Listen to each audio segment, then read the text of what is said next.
Welcome to the Future of Real Estate, your chance to find out what's going on in real estate and the real estate market. This morning show is brought to you by the Ellis team at RE/MAX Realty Group. RE/MAX is award winner for most transactions in Florida. With the Ellis team at RE/MAX, it's a family affair. Always call the Ellis team, they'll handle you with care. Welcome back to the Future of Real Estate. I'm Brett Ellis of the Ellis team at RE/MAX Realty Group, and this is the time of year where we're releasing our annual State of the Market report. Now, we've already given you the overview for the single-family homes and condos for the entire county. We've talked about where the market's been, where it's going, but what we're doing now is we're breaking it down into some of the submarkets. And this particular submarket, we're going to go through a few of them. I want to concentrate or start on Lehigh Acres because sales are booming. We know we had 4,560 sales in Lehigh Acres alone last year, but look at prices. Now, we reported prices down, but that's year over year. If you look at where we started an average price of $67,420. We ended at $60,000. So they're down, but down slightly.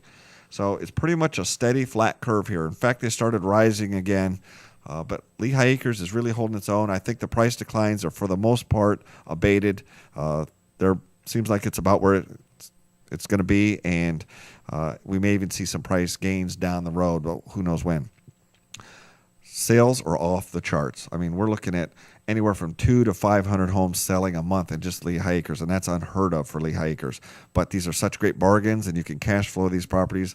People are lining up to buy these things. And let's talk about the month supply of inventory. Last year, we had almost a 2-year supply of inventory. We're down to 4.99. That means it's a hot buyer's market for Lehigh.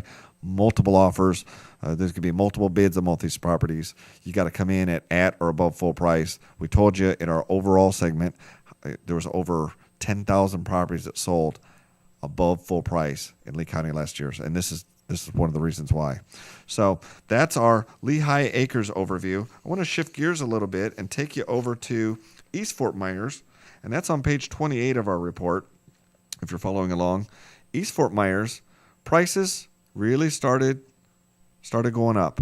And they were kind of up and down a little bit, but they started the year at about 89. They ended at about 120. So we are seeing a bump in prices in East Fort Myers. We are seeing good sales activity in East Fort Myers. That really picked up over last year. And on page 9 of our State of the Market report and some of the other pages, you can see how that's doing versus inventory levels and how the price gains and whatnot are doing. But keep in mind, some of that's year over year. You're going to want to look at page 28 to see how it did for the year, okay? Now, let's look at inventory because that's interesting to look at. It went down from about almost 3 years last year to less than 1 year, 9.81 months. So that's your East Fort Myers overview. Again, it's page 28 and 29 in your annual State of the Market report. Let's shift gears to page 20, which is the North Fort Myers area. And on page 9, you've got prices, how it did year over year. But North Fort Myers is kind of up and down, and you'll see that. But for the most part, it ended, lower on the average, but pretty close on the median to where it started the year. And the number of homes sold were fairly constant, and it had some good months in the middle and some good months at the end. Let's look at inventory levels because that tells a telltale sign. It went down from about 22 months down to about 8.44 months. So that's your North Fort Myers overview page. Let's shift gears a little bit and talk about, I'd like to talk about Fort Myers Beach. Let's shift to page 36 so you can get an idea what Fort Myers Beach looks like here. And here's what's going on. Basically, look at this graph here. Prices started out the year and shot up. Of course, any 1 month will do that. But basically, they were kind of settled back down to even, and they started going back up again. So watch for Fort Myers Beach to possibly make a move, especially as we head into season of 2010. We're going to be keeping our eye on Fort Myers Beach to see what's going on. And look at the sales activity. They had maybe 7 to 17 a month, but prices started going up again. It's going to be interesting to watch the first quarter for Fort Myers Beach on some of these homes. We went down from about 28 months to down to about 20 months. We'd like to see that continue a little bit further. Still a lot of inventory out on Fort Myers Beach. So we're going to have to keep our eye on how that's going to work out. Sanibel Island is another one you're probably going to want to look at. We've got Pine Island. We've got East Fort Myers. We've got a lot of different areas of the county you may want to look into. But I want to shift our gears right now, I think, to Sanibel Island. And that's going to be on page 38 of your report. And so we'll shift to that. Here's what's going on in price. Look at this.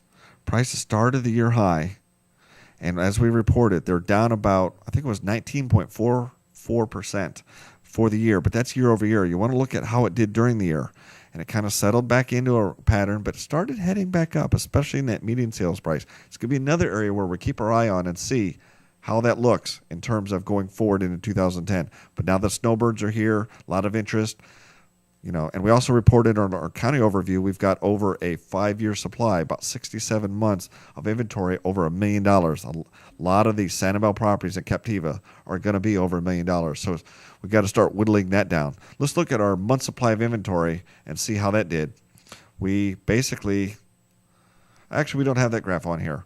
But anyway, inventory, I think, is about 18.79 months for Sanibel Island. So that's kind of an overview. We've kind of hit most all the sub-markets of Lee County. If you've got an individual question, you can always call our office at 239-489-4042. You can download the entire report at topagent.com. If you're a buyer and you want to search the MLS, you can log on and do that as well. We offer free MLS searches right from topagent.com. The real address is leecountyonline.com. But we have links from topagent.com, so you don't have to worry about that or even remember that address. Remember, all real estate is local. Every situation is unique. If you're dealing with a short sale, you got to keep that in mind. If you're dealing with a bank foreclosure, or if you're dealing with a regular seller, you want to do a market analysis. You want to see how it's priced in the market. You want to know who you're dealing with so you can adjust. Is this time frame going to work? Is the seller even qualified to do a short sale? Because if they're not, you're not. Doesn't matter if you are. The seller may not be qualified. It may never go. You may want to switch to another property. All kinds of things to keep in mind. But this market's been really fun to watch. We enjoy bringing you this each year. We enjoy bringing you these sub-markets.